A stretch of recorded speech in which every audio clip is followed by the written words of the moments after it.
Hello friends, இன்றைக்கி நம்ம பார்க்க போகிறது கேரளா ஸ்டைல் ஃபிஷ் கறி மீன் குழம்பு.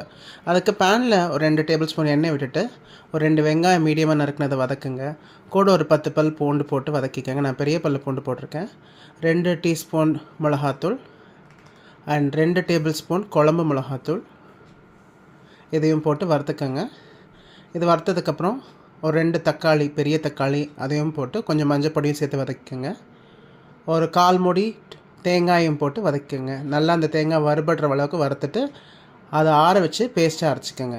மறுபடியும் கடாயை எடுத்துகிட்டு நல்லெண்ணெய் ஊற்றிட்டு கொஞ்சம் கடுகு வெந்தயம் போட்டு அது பொரிஞ்சதுக்கப்புறம் சின்ன வெங்காயம் ஒரு 15 to 20 எடுத்துக்கோங்க. அதையும் கருவேப்பிலையும் போட்டு வதக்குங்க. அது வதங்கினதுக்கப்புறம் அரைச்ச பேஸ்ட்டை நீங்கள் மிக்ஸ் பண்ணிவிட்டு தேவையான அளவு உப்பு போட்டு புளியும் கரைச்சி விட்டுட்டு நீங்கள் நல்லா கொதிக்க விடுங்க.